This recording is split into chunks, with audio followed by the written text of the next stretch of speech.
there and welcome back to another edition of Silly Car Showdown. Today, we are taking a look at the Mazda RX-7 FC. This car was requested by Sydney88.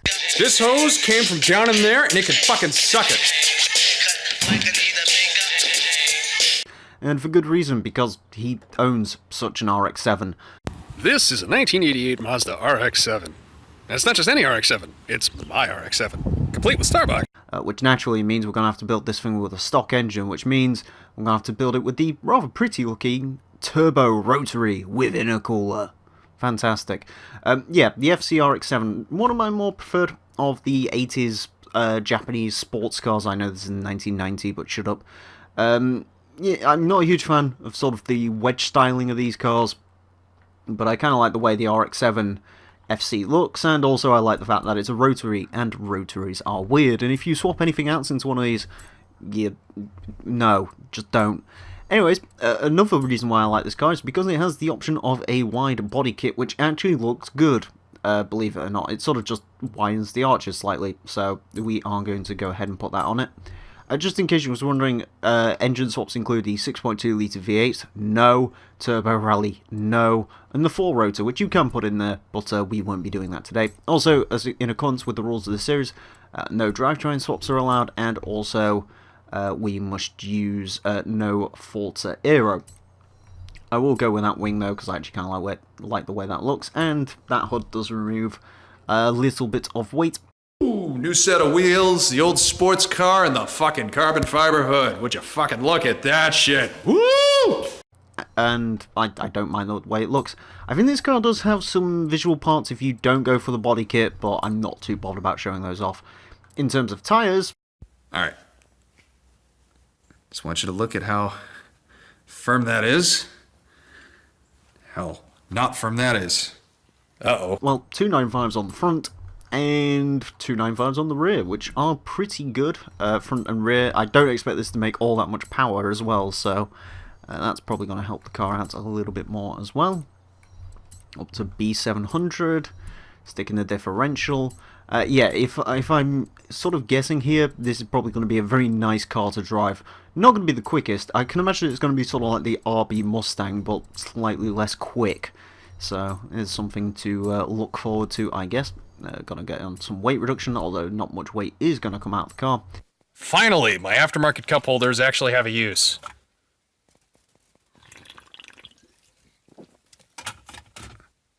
Fuck. And finally we move on to power. Now this is where the PI is probably going to start rocketing up because this is a lightweight car, and indeed I'm not wrong, we're in S1 class with the exhaust.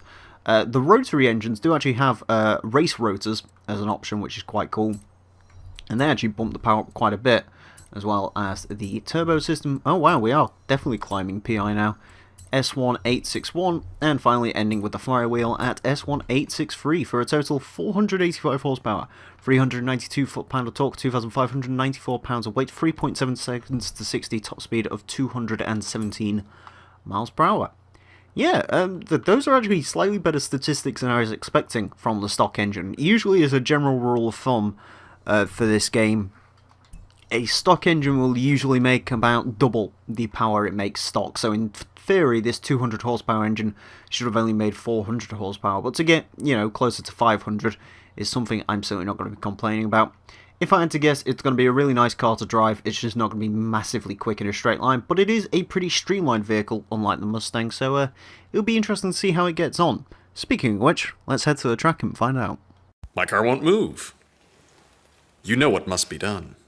So, here we are at our Edinburgh course, ready to set 5 laps with the FC Mazda RX-7. Our current leader is the Ferrari FXXK, which had a time of 1:34.196. I'm trying to remember off the top of my head now. It doesn't really matter, because either way this car will not be looking to beat that. In terms of where I expect this car to go, somewhere around the 150s, 149 maybe. Probably gonna be slower if I miss a checkpoint like that. Yeah, not quite used to driving a car this small, or rear-wheel drive, so this should be interesting, although it should only take about a lap to figure this one out. So far though, I'm liking what I'm driving, let me put it to you that way. Much more than I was liking that bloody lifted quartz thing last time. Also, this car's a rear wiper. I miss having a rear wiper. My Honda doesn't have one. It's a crime shame. I guess the RX-7 is slightly more forgivable than something like the Impreza sedan in this game, because I think the RX-7 is technically a hatchback. I don't really know. Anyways, what I do know is it's very weird to drive a car which is light, small, and also rear-wheel drive. It's a very weird experience. Now, I've driven 2 heavyweight cars back to back and 2 relatively big cars. In fact, I've driven 3 big cars today, so yeah, driving something this small does feel a little bit strange, but there you go. It should pick it up. It'll be like riding a bike. Also, the gear ratios are kind of long, I'm noticing, for this car, which on a rotary engine, which doesn't really make torque, it's a bit of an issue. I say that, I think the torque figure on this actually isn't too bad, but the power figure is still much stronger than the torque figure. But that's to be expected in a rotary engine. Also, this car has a sunroof. Interesting. So yeah, that first lap doesn't really count because, well, A, it's the standing start lap, which we don't usually care about anyway, and also I missed the checkpoint, so yeah, so far though, like, in terms of overall stability, it feels pretty darn nice, it has to be said.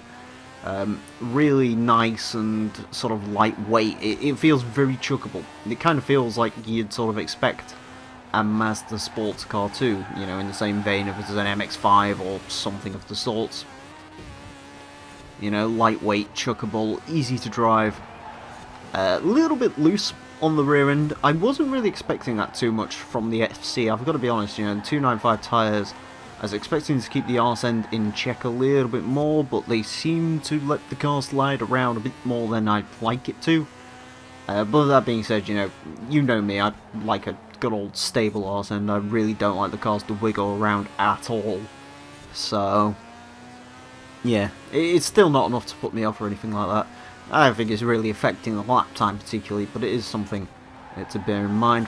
Straight line speed is about as pathetic as we expected it to be. It did about 136 up to the Glasgow Smile, which is, I mean, the fastest cars around here are doing about 170 down there, and the average speed is about 150, so yeah, really not quite as quick a time as maybe you'd hope so, but, or a quicker speed as maybe you'd hope so, but we knew this car was not going to be a straight line speed legend, and that was for certain.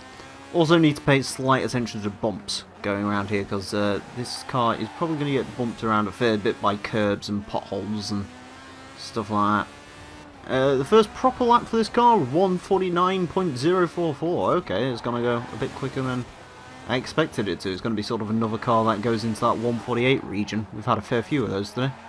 Or rather, somewhere in this sort of position in the board. Yeah, that's certainly nothing to be ashamed of though. It's actually beaten the 240Z, which is good. Can we get that 2002 twin-turbo V8 that we drove earlier? That'd be an interesting one, because that car is actually pretty nice to drive, but again, I think one thing that is helping this FC out quite a bit is how sort of slippery it is. The acceleration actually isn't bad. You know, your overall top line speed, you've barely got anything. If the gear ratios was shorter as well, I have no doubt this could be quicker.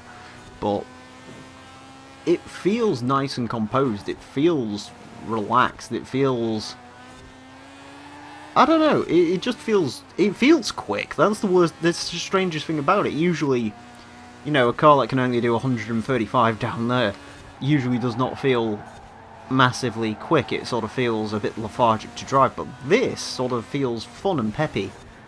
It's not really like that RB26 Mustang, which was a very grippy car, but got to admit, kind of boring to drive overall. This really is not that. This is sort of lightweight. It wants you to take it by the scruff of the neck and just throw it around, and that's kind of a nice thing. We haven't really had many cars that do that. Of course, in Silly Car Showdown, it's all about silly engines, lots of power, no controllability, but it's nice every now and again to drive something a little bit different, and this certainly is fulfilling the role of being a little bit different. A 148.510. Okay, yeah, we are starting to clamber down these laps. And the funny thing with this car is, you know, instantly on that sort of second lap as well, I started feeling it. This seems like the sort of car where you could just sort of hot lap it for ages and forget where you're at. You could drive this thing for hours on end and sort of just absorb the hours and absorb the miles in it, because it's so much fun to drive. It's just a nice autopilot car to go around in, but it also gives you a little bit of fun. It makes you want to drive it. You know, as much as I love cars like the Viper ACR and stuff like that, you know, those are cars which you can truly just get absorbed in the moment and drive them for hours on end because they're so easy to drive. This, on the other hand, you know, you could drive it for hours on end, but even, you know, after an hour or so, you'd still be having some fun with it, because it would do little things. You'd be able to find out that you can push the limit a little bit more. You'd be able to, you know, find out more about the car, and that is pretty cool. Ooh, fuck. That's not cool, though. Smashing face first into a bin. It's the front end grips catching me out, to be honest with you, because, again, the rear end's not quite as grippy as maybe I'd wanted to. Also, the rev counter is apparently entirely useless. Yeah, rear end's not quite as grippy as I personally would like a rear end to be, but the front end is definitely fine, you know, 295 tyres. I was actually kind of surprised when I saw the tyre whips. I thought they would be bigger on the rear because it is a rear-wheel drive car. If this had like 315s or something, it could be very planted. I don't know if it'd be quite as much fun to drive, but it would definitely be quicker. There's no doubting that much about it. But, you know, even still, we've got one more lap to go, and it looks like it's already down for a pretty promising lap time all in all. And yeah, it is a nice feeling car. Also, the brakes are pretty darn good as well. You know, it's lightish, so that makes perfect sense as to why it's doing that. Whoa, okay, that's not what I wanted for the... Picked up a bump at the absolute worst time you can pick up a bump going sideways. I still have no clue what is causing cars to do that occasionally. So through these two sections, they just like to bounce around and bump around a little bit. It's very weird. I'm sure it looks weird from your guys' perspectives as well, because it's kind of hard to sum up, because it doesn't feel like there should be anything there, but there is, which is very strange.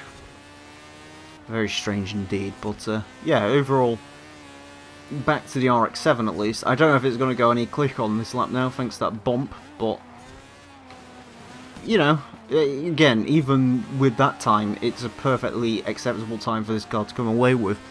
Unfortunately, that's the one thing I've noticed with Sydney's cars. They aren't quite as quick as maybe they could be. And it's mostly down to me just cocking something up at the final minute, but there you go. I have a sneaky suspicion if I didn't clip that bin, I would have probably have gone a little bit quicker on that last lap, but there you go. Yeah, I think the bump in the road has probably robbed this car of about half a second, so probably putting us down a little bit. But, you know, again, 148.510, considering I thought this car would be a 150. Maybe I need to start being more optimistic when I'm sort of gauging what time a car's going to get, because, yeah, so far my predictions have been a little bit lower than people would have expected. Anyways, a rush to the line, it is not going to be any quicker. A 148.510 is the final time for the RX-7 Savanna. Yeah, a really solid, nice driving car. And that's just what it is. It's just nice, it's fun, it's flickable, it is pretty much as you'd expect an RX-7 to be.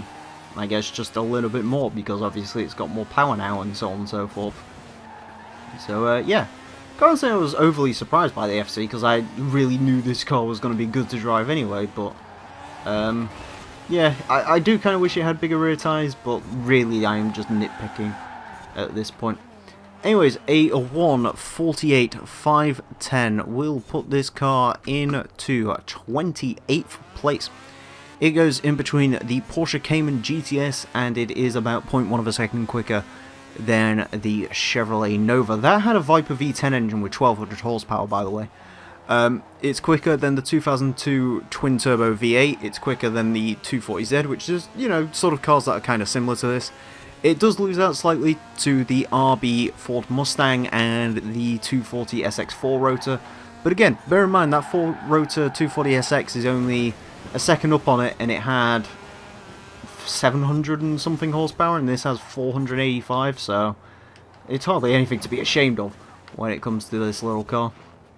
Yeah, a really impressive car, and one that I did quite like. Anyways, thank you all very much for watching this edition of Silly Car Showdown. Do hope you've enjoyed. As always, if you'd like to request a car for the series, you can do so in a couple of ways. One way is down below in the comment section, either on my channel or on HG Central. Alternatively, if you go into the description on my channel, you can join my Discord and post them in the request chat.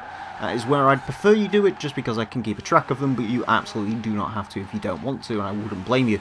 If you're watching this on HG Central, my link is in the description below. If you want to enjoy some subpar content, there you go. You can come check out my channel. With that all being said and done, thank you all very much for watching, and until next time, a farewell.